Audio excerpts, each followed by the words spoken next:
তোমরা এসেছ, কেটেছে অন্ধকার, তোমরা এসেছ, ভয় করি না কো আর। হে নবীন, পরহানি দ্বারে, নবযুগ ডাকিছে তোমারে। পাতায় পাতায়, ঘাসে ঘাসে, নবীন প্রাণের পত্র আসে।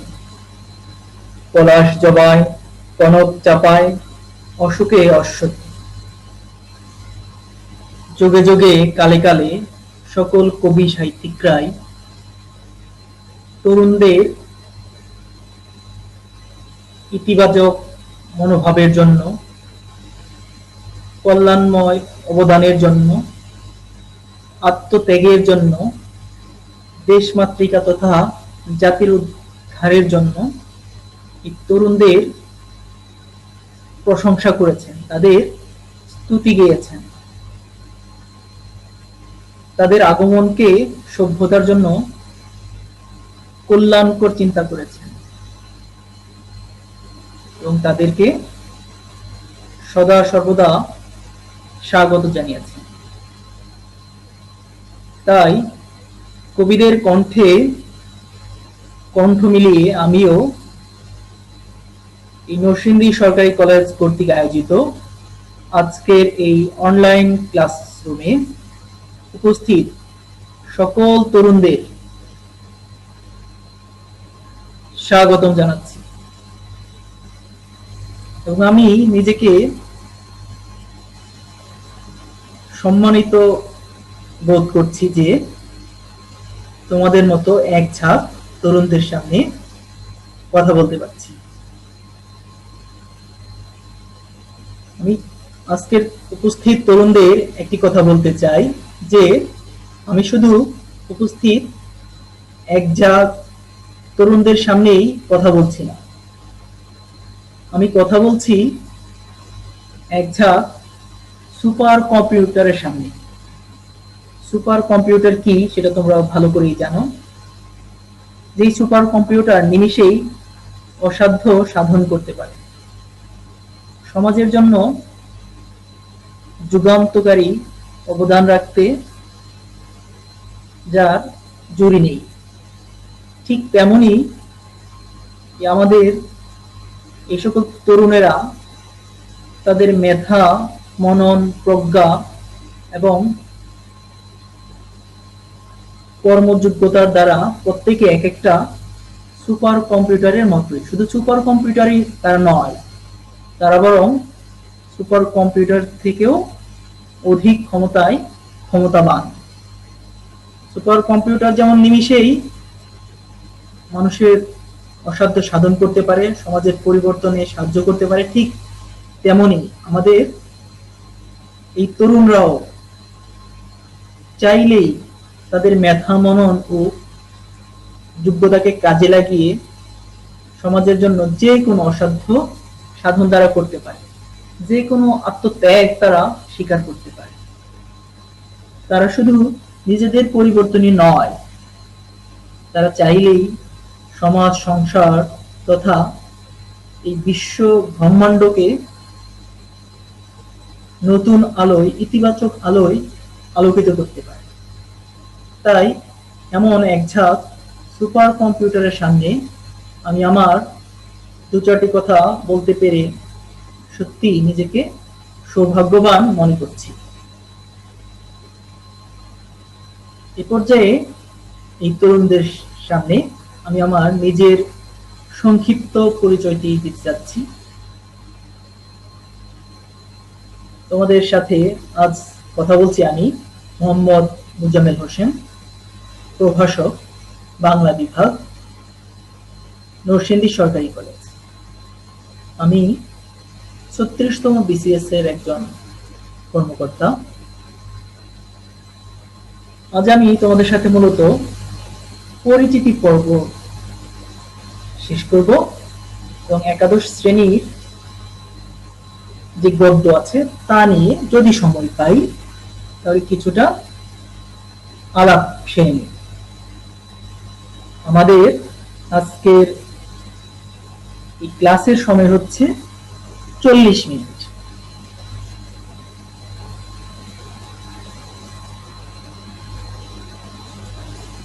এই পর্যায়ে আমি তোমাদের দুটি কথা বলে নিতে চাই যে এই যে তোমরা আজ এই ক্লাসটি লাইভ দেখছো, এরকম আমার যতগুলো ভিডিও আছে সবগুলোই যদি তোমরা দেখতে চাও, এই ক্লাসটি ছাড়া আরো যে ভিডিওগুলো আছে সেগুলো যদি দেখতে চাও, তাহলে তোমরা ইউটিউবে গিয়ে নরসিংদী.কলেজ এটা লিখলে মোটামুটি আমার আগের ভিডিওগুলি তোমরা পেয়ে যাবে।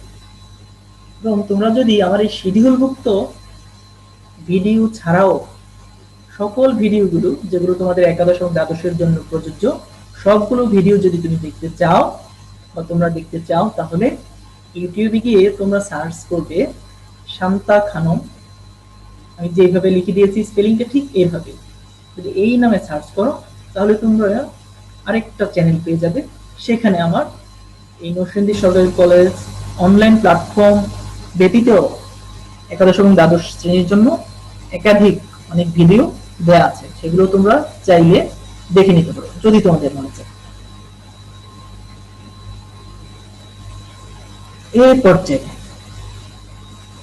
আমি মূলত এবার তোমাদের সাথে এই একাদশ শ্রেণীতে বাংলা বিষয়ে যে সিলেবাসটি তোমাদের পড়ানো হবে সেই সিলেবাসটির পরিচয় করিয়ে দিব। অর্থাৎ একাদশ শ্রেণীতে আমরা যা যা পড়ব এবং সেখান থেকে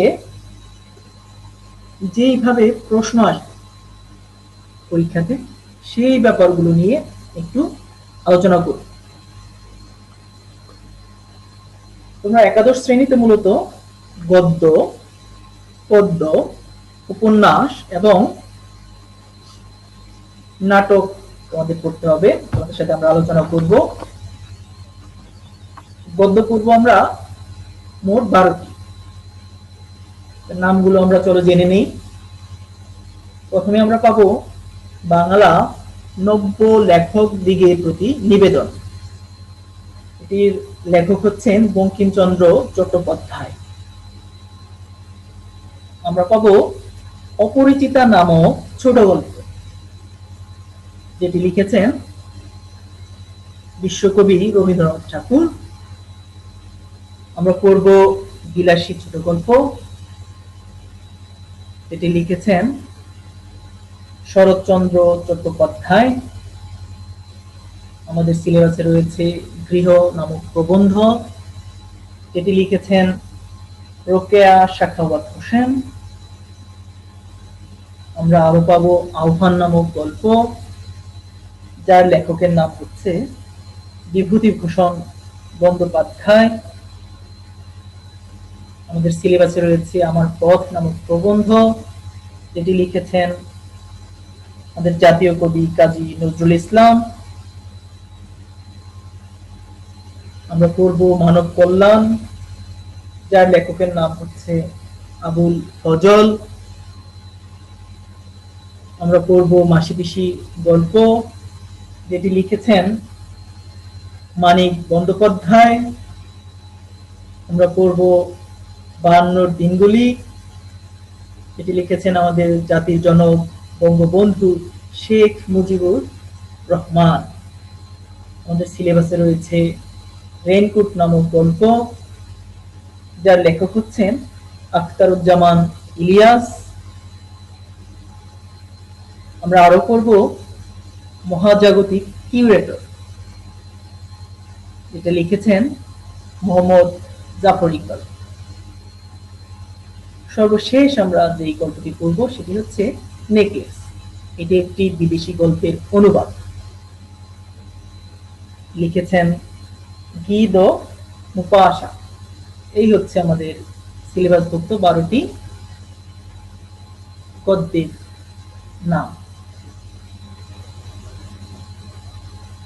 এ পর্যায়ে আমি আমাদের যে সিলেবাসভুক্ত পদ্য বা কবিতা যেগুলো আমাদের পাঠ্যভুক্ত আছে, যেগুলো আমরা পড়বো তার নাম তোমাদের দিয়ে দিচ্ছি। প্রথমে আমরা পাচ্ছি বিভীষণের প্রতি মেঘনাদ, লিখেছেন মাইকেল মধুসূদন দত্ত। সোনার তরী, এটা লিখেছেন শ্রী রবীন্দ্রনাথ ঠাকুর। আমরা পড়ব বিদ্রোহী নামক কবিতা, যেটা লিখেছেন বিদ্রোহী কবি কাজী নজরুল ইসলাম। আমরা পড়ব প্রতিদান নামক কবিতা। এটা লিখেছেন জসিমউদ্দিন। আমাদের সিলেবাসে রয়েছে সুচেতনা নামক কবিতা, যেটা লিখেছেন জীবনানন্দ দাশ। আমরা পড়ব তাহারই পরে মনে, যার কবির নাম হচ্ছে সুফিয়া কামাল। আমরা পড়ব পদ্মা নামক কবিতা, এটি লিখেছেন ফররুখ আহমদ। আমরা আরো পড়ব 18 বছর বয়স নামক কবিতা, যার লেখকের নাম হচ্ছে বা কবির নাম হচ্ছে সুকান্ত ভট্টাচার্য। আমাদের পাঠ্যভুক্ত আরেকটি কবিতার নাম হচ্ছে ফেব্রুয়ারি 1969, এটি লিখেছেন শামসুর রহমান।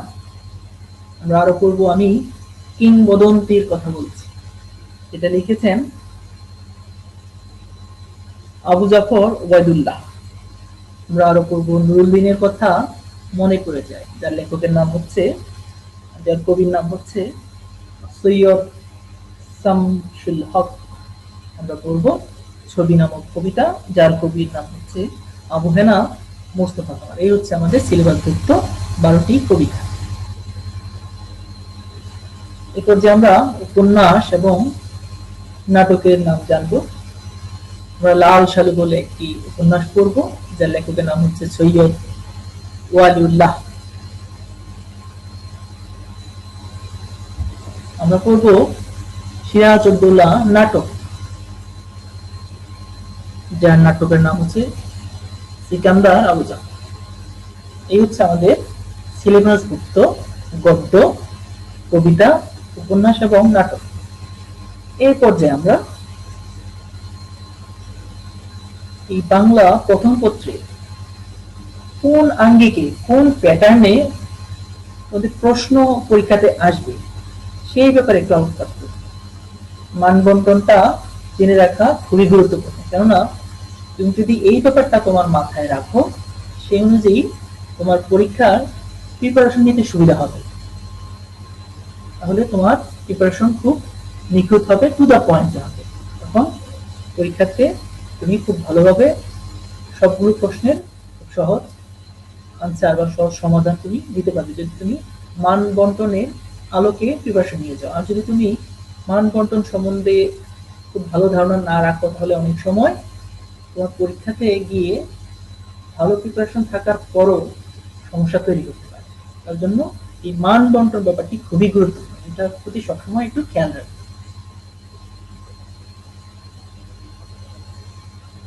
প্রথমেই আমরা যে গদ্য নিয়ে আলোচনা করেছি, এটা হচ্ছে ক বিভাগ, অর্থাৎ গদ্য বা ক বিভাগ থেকে তোমাদের জন্য 4টি প্রশ্ন করা হবে। আমাদের যেই সিলেবাসভুক্ত 12টি গদ্য রয়েছে, সেখান থেকে মূলত 4টি সৃজনশীল প্রশ্ন তোমাদের জন্য পরীক্ষাতে থাকবে, যার প্রত্যেকটি প্রশ্নের মান থাকবে 10 নম্বর। এই 4টি গদ্যর সৃজনশীল প্রশ্ন থেকে তুমি অন্তত 2টি প্রশ্নের উত্তর তোমাকে করতেই হবে, এবং তুমি যদি চাও যে না তুমি 2টি প্রশ্নের উত্তর করবে না, 3টি প্রশ্নের উত্তর করবে, তাও তুমি করতে পারবে। অর্থাৎ এই 4টি থেকে সর্বনিম্ন 2টি অথবা সর্বোচ্চ 3টি প্রশ্নের উত্তর তুমি করতে পারবে। কিন্তু 4টি প্রশ্ন আসলেও তুমি, তোমার কমন পড়লো 4টি, তুমি যে সবগুলি লিখে ফেলবে সেটা করা যাবে না, তাহলে একটি প্রশ্ন কেটে দিবে। তাহলে তুমি সর্বোচ্চ 3টি প্রশ্ন এখান থেকে আনসার করতে পারবে, অথবা সর্বনিম্ন 2টি প্রশ্ন। এরপরে আসলো পদ্য বিভাগ বা কবিতা বিভাগ। এখান থেকে তোমাকে সেই কাঙ্ক্ষিত 12টি কবিতা থেকে 3টি প্রশ্ন তোমাদের জন্য পরীক্ষাতে আসবে। এখান থেকে তোমাকে সর্বনিম্ন 2টি প্রশ্নের উত্তর তোমাকে পরীক্ষার খাতায় লিখতে হবে। তুমি যদি চাও যে 3টি প্রশ্নই তোমার খুব ভালো করে প্রিপারেশন নেওয়া হয়েছে, তাহলে তুমি চাইলে 3টি প্রশ্ন উত্তর করতে পারো। প্রত্যেকটি প্রশ্নের নম্বর থাকবে 10। উপন্যাস থেকেও তোমাকে 2টি প্রশ্ন তোমার জন্য পরীক্ষাতে দেয়া হবে, সেখান থেকে তুমি যে কোনো একটি প্রশ্নের উত্তর, যার নম্বর থাকবে 10। এই পর্যায়ে নাটক থেকে 2টি প্রশ্ন তোমার জন্য পরীক্ষাতে দেয়া হবে, সেই 2টি থেকে তুমি একটি প্রশ্নের উত্তর পরীক্ষায় উত্তর করবে, যার নম্বর থাকবে 10।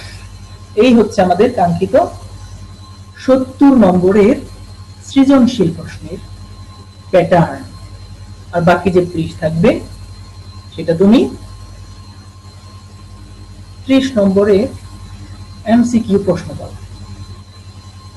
এখান থেকে গেল অর্থাৎ সংক্ষিপ্ত প্রশ্নে এমসিকিউ আকারে 30টি প্রশ্ন থাকবে। তার মানে তুমি যদি এই ব্যাপারগুলো খুব ভালো করে আনসার করতে চাও, এখান থেকে খুব ভালো একটা নম্বর তুমি পেতে চাও, তাহলে অবশ্যই তোমাকে প্রত্যেকটি পদ্য উপন্যাস এবং নাটক মনোযোগ সহকারে খুঁটিয়ে খুঁটিয়ে ধৈর্য সহকারে করতে হবে। এবং যদি মনে হয় এই প্রশ্নটি এই তথ্যটি তোমাদের জন্য গুরুত্বপূর্ণ, সেটি দাগিয়ে রাখবে, তথ্যগুলো মনে রাখতে চেষ্টা করবে এবং সামগ্রিকভাবে গল্প, পদ্য, উপন্যাস, নাটকের মূল ভাবটা সবসময় মাথায় রাখবে। এই ব্যাপারটা যদি তোমরা ধৈর্যের সাথে ভালোবাসার সাথে করো, তাহলেই তোমরা এখান থেকে একটা সুন্দর নাম্বার পেয়ে যাবে। এই হচ্ছে আমাদের 11 শ্রেণীর প্রথম পত্রের সিলেবাস এবং দ্বাদশ শ্রেণীতে তোমাদের জন্য ব্যাকরণ থাকবে। সেখানে ব্যাকরণ থেকে রচনা, ভাব সম্প্রসারণ আরো আনুষঙ্গিক কিছু থাকবে, সেখান থেকে 100 নম্বরের প্রশ্ন তোমাদের জন্য করা হবে। এই হচ্ছে আমাদের সিলেবাস এবং মান বন্টন বিষয়ে কিছু কথাবার্তা।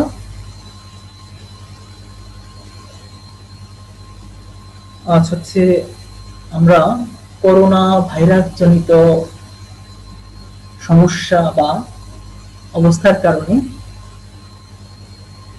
নরসিংদী সরকারি কলেজে সেই কাঙ্ক্ষিত কক্ষে উপস্থিত হতে পারিনি। তোমরা অবস্থান করছো এক জায়গাতে, আমি অবস্থান করছি আরেক জায়গাতে। এটি একটি ভিন্ন আবহাওয়া, একটি ভিন্ন অভিজ্ঞতা আমাদের জন্য। আমরা সবসময় এই দিনটিতে প্রথম যেদিন ক্লাস হয়, সাধারণত আমাদের কলেজ ক্যাম্পাস দেখি তরুণদের পদচারণায় মুখরিত, লোকে লোকারণ্য অবস্থা। আমাদের ক্লাসে পরিপূর্ণ থাকতে তোমরা এবং তোমাদের সেই প্রাণোচ্ছল দৃশ্যটি আমাদের বরাবরের মধ্যে মুগ্ধ করে। কিন্তু এই পরিস্থিতিতে তোমাদের সাথে ঠিক সেইভাবে আমরা মিলিত হতে পারলাম না, সেটি ব্যাপারটি আমাদের জন্য বেদনার।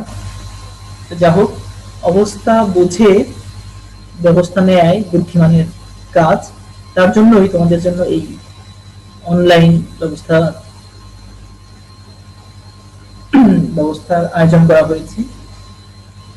যদি আমরা সামনাসামনি একই ক্লাসে উপস্থিত থাকতাম, তাহলে যে সুবিধাটি হতো, আমি তোমাদের সুবিধা অসুবিধা, তোমরা এই পড়াশোনা নিয়ে কি ভাবছো, নম্বর পাওয়া নিয়ে কি ভাবছো, নীতি নৈতিকতা মূল্যবোধ নিয়ে কি ভাবছো, এই ব্যাপারগুলো তোমাদের থেকে একটু ধারণা নিতে পারতাম, তোমাদের জিজ্ঞাসা করে। এবং তোমাদের মনে কোনো প্রশ্নের উদ্রেক হলে সেই প্রশ্নটির উত্তর দিতে পারতাম। এখন সেটি আর সম্ভব হচ্ছে না, যেহেতু এই ভার্চুয়াল লাইনে আমাদের ক্লাসটি নিতে হচ্ছে। তার জন্য তোমাদের সেই মনোভাবনাটি আমরা নিতে পারলাম না, তোমাদের মনে যে প্রশ্ন জমে আছে সেটিরও উত্তর দিতে পারলাম। এই 40টা মিনিট শুধু আমি একাই বলে যাচ্ছি, এটা তোমাদের জন্য একটু বিরক্তিরও হতে পারে। হয়তোবা কোনো বিষয় আলোচনা শুনতে শুনতে তোমাদের মনে প্রশ্ন জাগতে পারে, সেটি তোমরা আমাকে করতে পারছো, তার জন্য তোমাদের মনে বিরক্তি চলে আসতে পারে। যাই হোক, তোমরা আশা করছি তোমরা অবস্থা বুঝেই মানিয়ে চলতে চেষ্টা করবে। যেহেতু আমাদের এরকম প্রশ্ন করার সুযোগটি বর্তমানে নেই, এটা মানিয়ে নিয়েই মনের মধ্যে বিরক্তি না এনেই ক্লাসটি পরিপূর্ণভাবে অনুসরণ করতে চেষ্টা করবে। এবার আমরা শিক্ষা নিয়ে কিছু কথাবার্তা বলতে চাই। তোমরা তরুণেরা শুধু নরসিংদী সরকারি কলেজে নয়, সারা বাংলাদেশের বিভিন্ন কলেজে ভর্তি হয়েছে বিদ্যা শিক্ষা অর্জন করতে বলে, নিজেদের উচ্চতর শিক্ষায় দীক্ষিত করবে বলে। তাহলে আমাদের আমরা জানতেই পারি যে শিক্ষা আসলে কি, আমরা কাকে শিক্ষা বলবো, শিক্ষাটা কিভাবে শুরু হলো, এই শিক্ষার উদ্দেশ্য, এই প্রশ্নগুলো নিয়ে আমরা একটু সংক্ষেপে আলোচনা করব।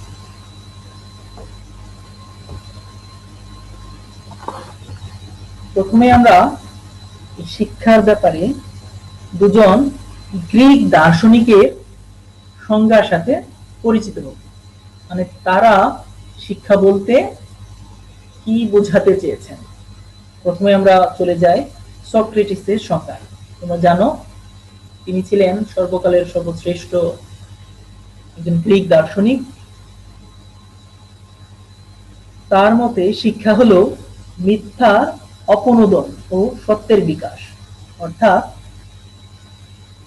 মিথ্যাকে সরিয়ে দিয়ে সত্যকে এগিয়ে নিয়ে যাওয়া, বিকশিত করাই হচ্ছে শিক্ষা। এই কাজটা যেই মাধ্যমে করা হয়, যেভাবে করা হয়, সেই পদ্ধতিটাই হচ্ছে শিক্ষা। এ হচ্ছে সক্রেটিসের ভাষা। এবার এই সক্রেটিসের শিষ্য এরিস্টটল তিনিও শিক্ষার সংজ্ঞা দিয়েছেন। তিনি বলেছেন সুস্থ দেহ ও মন তৈরি করাই হলো শিক্ষা, অর্থাৎ তুমি যদি সুস্থ সুন্দর মন তৈরি করো বা সুস্থ সুন্দর দেহ তৈরি করো, যে প্রক্রিয়ায় তুমি সুস্থ দেহ এবং সুস্থ মন তুমি তৈরি করলে, এই পদ্ধতিটাই হচ্ছে শিক্ষা। এই যে দুজন আমরা বিজ্ঞ দার্শনিকের সংজ্ঞা পেলাম শিক্ষা বিষয়ে, তাদের সংজ্ঞার আলোকে আমরা সাধারণভাবে বলতে পারি যে মানুষের আচার আচরণের কাঙ্ক্ষিত, বাঞ্ছিত ও ইতিবাচক পরিবর্তনই হলো শিক্ষা। ন্যায় নীতির আলোকে জ্ঞান ও দক্ষতা অর্জন করাই হলো শিক্ষা। এবার আমরা জানবো শিক্ষা ব্যবস্থাটা কিভাবে শুরু হয়েছিল। প্রাচীনকালে শিক্ষা শুরু হয়েছিল বিজ্ঞ লোকদের দ্বারা যুবকদের সমাজের জন্য প্রয়োজনীয় জ্ঞান দান ও প্রশিক্ষণ দেওয়ার মাধ্যমে। অর্থাৎ সেই প্রাচীনকালের যারা বিজ্ঞ দার্শনিক জ্ঞানী গুণী লোক ছিলেন, তারা তাদের সময়ে প্রচলিত যুবকদের সমাজের জন্য প্রয়োজনীয় যে জ্ঞান, সেই প্রশিক্ষণ যে দিতেন, যেই মাধ্যমে দিতেন, যেইভাবে দিতেন, সেই পদ্ধতি থেকেই মূলত আমাদের এই শিক্ষা সিস্টেমটা শুরু হয়েছিল। বর্তমানের মতো স্কুল কলেজ বিশ্ববিদ্যালয় তো তখন তো ছিল না। তখন করতো কি, ওই যে বিজ্ঞ লোকেরা, তাদের যে ইয়াং জেনারেশন ছিল, যুবক তরুণ ছিল, তাদের সাথে তারা গল্প করত বিভিন্ন প্রয়োজনীয় জ্ঞান সম্পর্কে। তাদেরকে তারা বিভিন্ন উপদেশ দিতেন, তাদেরকে বিভিন্ন কাজ করতে নির্দেশ করতেন এবং বিভিন্ন কাজ থেকে করতে মানা করতেন, নিষেধ করতেন। এভাবেই মূলত সেই জ্ঞান চর্চাটা বা শিক্ষা মাধ্যমটা ছড়িয়ে পড়েছে। এবার আমরা জানব শিক্ষার উদ্দেশ্যটা কি। শিক্ষার উদ্দেশ্য কি পাশ করা? শিক্ষার উদ্দেশ্য কি পরীক্ষাতে ফার্স্ট হওয়া? নাকি শিক্ষার উদ্দেশ্য হচ্ছে অনেক টাকা উপার্জন করা বা বড় চাকরি পাওয়া বা কোনো প্রতিষ্ঠানের প্রধান চেয়ারটি দখল করা? এটাই কি শুধু শিক্ষার উদ্দেশ্য? আসলে শুধু পাশ করা, শুধু টাকা অর্জন করা বা নিজেকে প্রতিষ্ঠিত করা শিক্ষার উদ্দেশ্য হতে পারে না। শিক্ষার উদ্দেশ্য হচ্ছে নীতি নৈতিকতা অর্জন করা, মনুষ্য বোধ অর্জন করা, সমাজের জন্য কল্যাণকর কাজ করা, নিজের অভাব পূরণের পাশাপাশি সমাজের জন্য কল্যাণ বয়ে আনা, সমাজের অভাব পূরণ করা। এভাবে যদি আমরা নিজের অভাব পূরণের পাশাপাশি নিজের অর্জিত জ্ঞান দ্বারা, নিজের শিক্ষা দ্বারা সমাজ উন্নয়নমূলক চিন্তা ভাবনা করি, তাহলে সেটাই হবে প্রকৃত শিক্ষা। অর্থাৎ তাহলে শিক্ষার সাথে নীতি নৈতিকতা বা মূল্যবোধের ব্যাপারটি অঙ্গাঙ্গি ভাবেই জড়িত। তাহলে আমরা যদি প্রকৃত শিক্ষা অর্জন করতে চাই তাহলে অবশ্যই আমাদেরকে নীতি নৈতিকতা বা মূল্যবোধ ধারণ করতে হবে। সেটা ধারণ করে আমরা যদি দক্ষতা অর্জন করি, এই নীতি নৈতিকতার আলোকে যদি আমরা সেই দক্ষতাটাকে কাজে লাগাই এবং নিজের পরিবারের তথা সমাজের জন্য কল্যাণ সৃষ্টি করি, তাহলে সেটাই হবে শিক্ষা বা শিক্ষার প্রকৃত উদ্দেশ্য। এবার আমরা জানলাম যে তাহলে নীতি নৈতিকতা বা মূল্যবোধের সাথে আমাদের শিক্ষার ব্যাপারটি অঙ্গাঙ্গিভাবে জড়িয়ে আছে। এবার চলো আমরা এই নীতি নৈতিকতাটা আসলে কি, কিভাবে প্রয়োগ করতে হয়, কিভাবে আমরা নীতি নৈতিকতার পথে চলবো এবং সেই পথে চলে সকলের জন্য কল্যাণ বয়ে আনবো, সেই ব্যাপারটা সম্বন্ধে একটু আলোচনা করি। নীতি নৈতিকতা সম্বন্ধে তোমরা বই খুললে বা ইন্টারনেটে সার্চ দিলে অনেক প্রামাণ্য সংজ্ঞা পাবে। আমি সেই প্রামাণ্য সংজ্ঞার দিকে যাচ্ছি না, আমি দুটো বা তিনটি ঘটনা তোমাদের বলতে চাচ্ছি। এখান থেকে আমরা নীতি নৈতিকতার ব্যাপারটি জানবো এবং সেটিকে ধারণ করব এবং সেটিকে ধারণ করে ঠিক ওরকম মেন্টালিটি ধারণ করে সমাজের জন্য কল্যাণ বয়ে আনতে চেষ্টা করব। তাহলে সেটাই হবে আমাদের নীতি নৈতিকতা প্রকৃত শিক্ষা। এবং তোমরা অনেকেই ভারতের রতন টাটার নাম শুনেছ। তিনি হচ্ছেন টাটা গ্রুপের কর্ণধার। তার প্রতিষ্ঠানটি কয়েকটি মূলনীতি বা নীতি নৈতিকতা তারা মেনে চলতেন। তারা যে সকল নিয়ম নীতি মেনে চলতেন তার মধ্যে একটি ছিল যে তারা টাকা পয়সা দিয়ে তাদের কাজটি কখনো আদায় করবে না।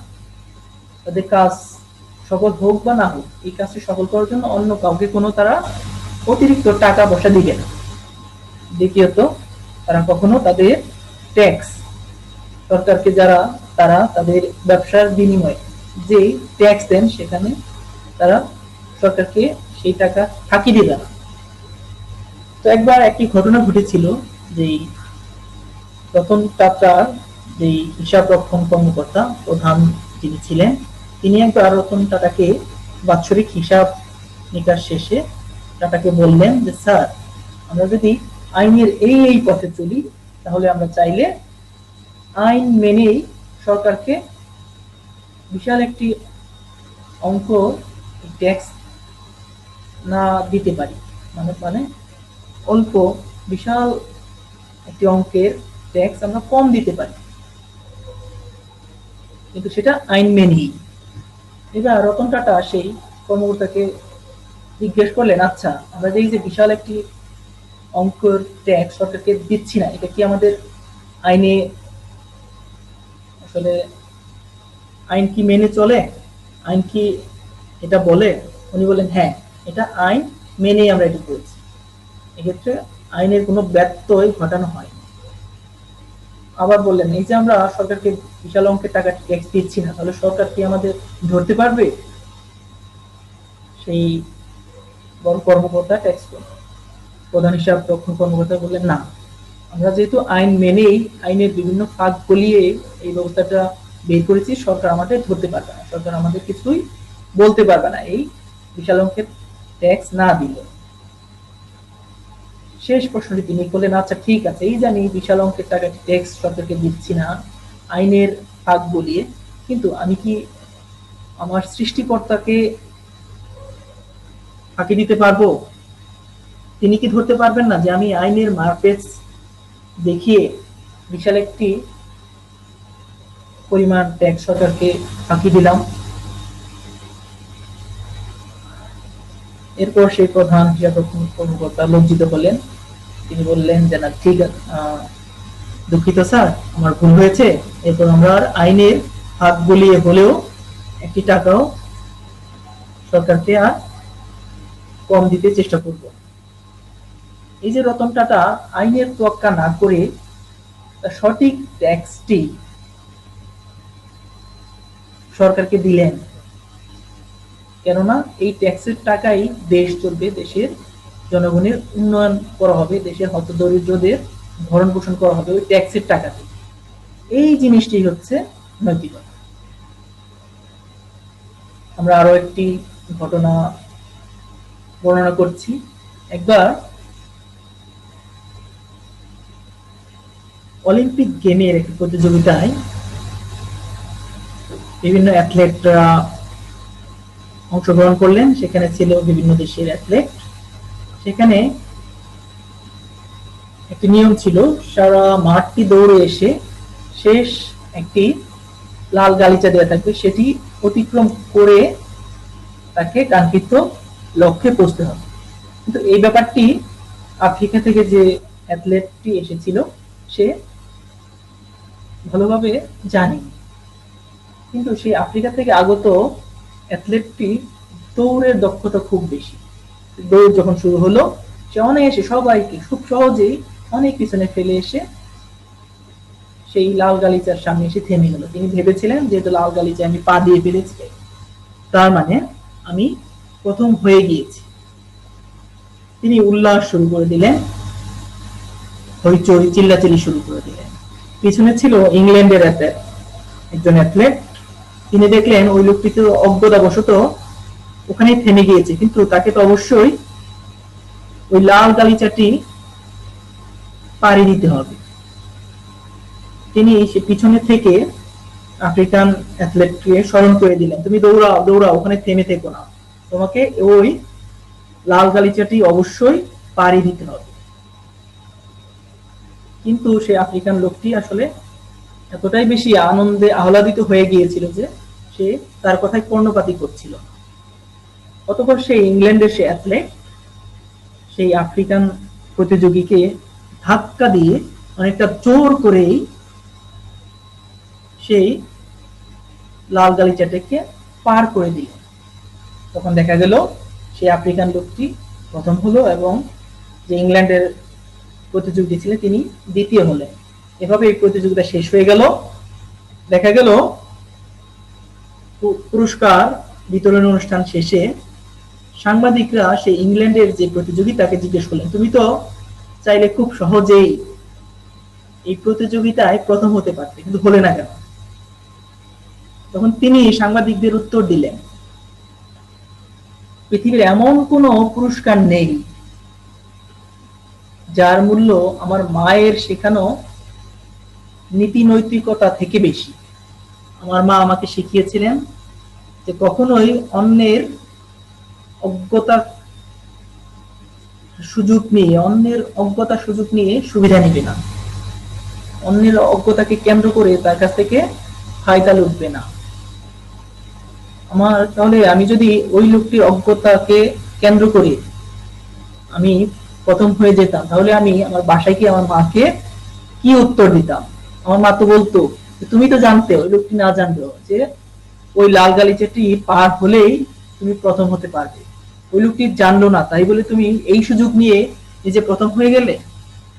তাহলে এই কাজটি করলে আমি আমার মায়ের কাছে এই প্রশ্নের উত্তরটি দিতে পারতাম না, যেটি আমার নীতি নৈতিকতার কে ধারণ করে না, আমার নীতির বাহিরে। তার জন্যই আমি দ্বিতীয় হয়েছি, প্রথম হইনি। এটিই হচ্ছে নীতি নৈতিকতা। তোমরা যারা শিক্ষিত হবে, শিক্ষা অর্জন করবে, বিদ্যা অর্জন করবে, তারা যদি এই ব্যাপারটি মাথায় রাখো, এইভাবে নীতি অর্জন করো, তাহলেই তুমি প্রকৃত বিদ্বান হবে, প্রকৃতভাবে শিক্ষিত লোক হবে।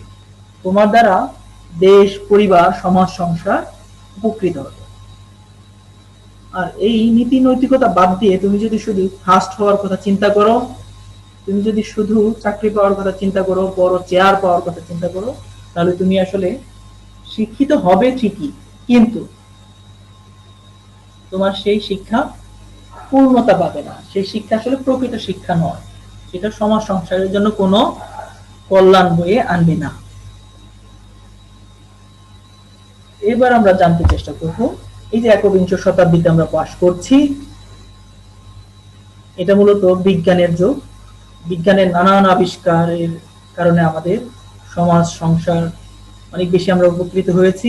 বিজ্ঞানের এই আবিষ্কার ছাড়া বর্তমানে আমরা একটি মুহূর্ত জীবন পার করতে পারছি না। এই একবিংশ শতাব্দীতে এই ডিজিটাল যুগে আমরা সাহিত্য কেন পড়ছি, দরকার কি, এই সাহিত্য পড়ার কোনো উপযোগিতা আছে কি? পৃথিবীর সকল দেশেই কেন সাহিত্যকে একটু বিকল্প মূল্য দেয়া হয়, এর কারণটা কি, এটা আমরা একটু জানতে চেষ্টা করি, যেহেতু আমাদের সাহিত্য পড়তে হবে। সাহিত্য উপযোগিতা এই বিজ্ঞানের যুগে অবশ্যই আছে। কি সেটা? সেটা হচ্ছে সাহিত্য পড়লে আমাদের মধ্যে ন্যায় অন্যায়ের একটা বোধ গড়ে ওঠে, আমরা মানবিক হয়ে উঠি, আমরা মনুষ্য বোধের জ্ঞান অর্জন করি। তোমরা জানো মানুষের সর্বশ্রেষ্ঠ গুণ নিশ্চয়ই শুধু আবিষ্কার নয়, মানুষের সর্বশ্রেষ্ঠ গুণ হচ্ছে মনুষ্যত্ব অর্জন করা। মনুষ্যত্ব অর্জনের সাথে ঠিক সেই ন্যায় বোধ অন্যায় বোধের প্রশ্ন অঙ্গাঙ্গি ভাবে জড়িত থাকে। তাহলে এই সাহিত্য পড়লে আমরা ন্যায় অন্যায় সম্বন্ধে জানতে পারি, যেটা হৃদয়ে ধারণ করতে পারি, ন্যায়ের পথে চলতে পারি, অন্যায়ের পথ থেকে দূরে সরে যেতে পারি। তার জন্য সাহিত্যকে একটু বিশেষ মূল্য দেয়া হয়। যেমন তুমি যদি অপরিচিতা ছোট গল্পটি পড়ো, তখন তুমি দেখবে এই গল্পে যৌতুক প্রথা সম্বন্ধে আলোকপাত করা হয়েছে। যৌতুক প্রথা যে সমাজের জন্য অকল্যাণকর, অমঙ্গলজনক, যখন তুমি এটি পাঠ করবে তখন তুমি খুব সহজেই তোমার মন এই জিনিসটা শিখে ফেলবে, এবং যৌতুক থেকে যে এই সমাজ সংসারকে বের হয়ে আসতে হবে সেটাও ছোট গল্প পড়ার সময় তুমি জানতে পারবে। এভাবেই তোমার মনে ন্যায় অন্যায়ের একটা সুন্দর পরিকাঠামো সাহিত্য তোমাকে নিজের অজান্তেই গড়ে দিবে। তার জন্য সাহিত্যকে খুব বেশি গুরুত্ব দেওয়া হয়, তোমাকে মানবিক মানুষ হিসেবে গড়ে তোলার জন্য। এবং আরো একটি ব্যাপার সাহিত্য করে,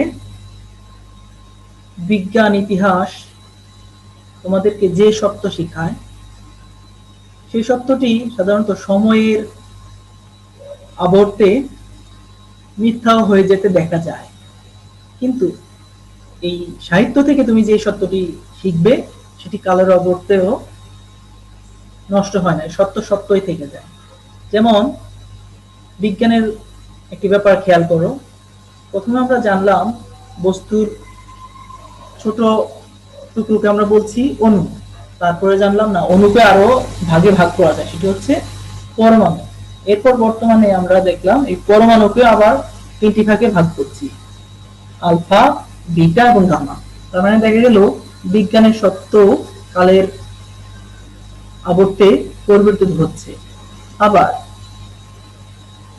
সূর্য পৃথিবীর চারদিকে ঘোরে নাকি পৃথিবী সূর্যের চারদিকে ঘোরে, এই ব্যাপারটা নিয়েও কিন্তু বিজ্ঞান দুই সময়ে দুইটি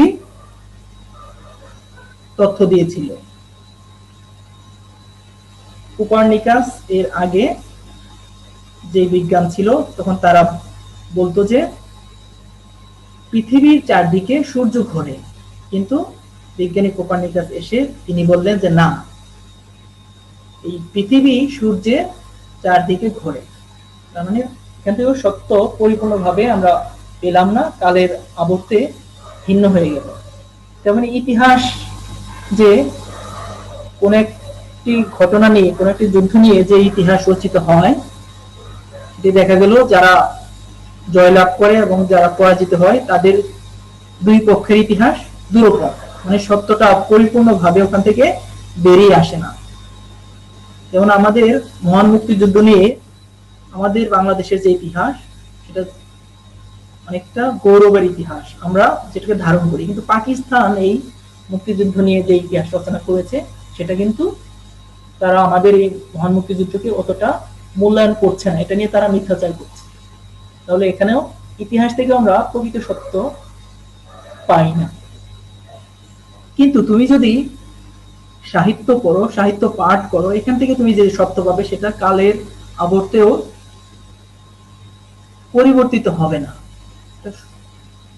অপরিবর্তনশীল সত্য তুমি পেতে পারো। সেটা কিরকম?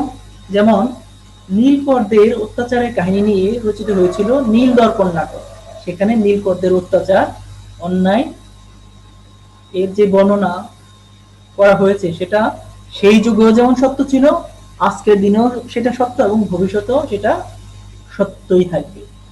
এবং এই যে যৌতুক প্রথা সমাজের জন্য অমঙ্গল, রবীন্দ্রনাথের সময়ে যেমন সত্য ছিল, আজকেও সেটা সত্য এবং ভবিষ্যতেও সেটা সত্য। তাহলে এই সাহিত্য পড়লে আমরা এটা সমাজের জন্য মঙ্গলময় সত্য ধারণ করতে পারি। এটা অপরিবর্তনশীল, মানে সত্য ঘটনা আমরা জানতে পারি। সমাজের নিখাত চরিত্র, সমাজের যে বিবর্তন, সমাজের যে অবস্থা, সেটা আমরা জানতে পারি সাহিত্য থেকে। আমাদের সময় শেষ হয়ে গিয়েছে, আমরা আমাদের গল্পে আসলে প্রবেশ করতে পারলাম না, সময় আমাদের নেই। আশা করছি পরের ক্লাসে তোমাদের সাথে গল্প নিয়ে আলোচনা করব। তোমাদের সবাইকে ধন্যবাদ জানাচ্ছি এতক্ষণ ধৈর্য সহকারে এই ক্লাসটি শোনার জন্য। ভালো থাকবে সবাই, যে যেখানে আছো সাবধানে থেকো, নিরাপদে থেকো।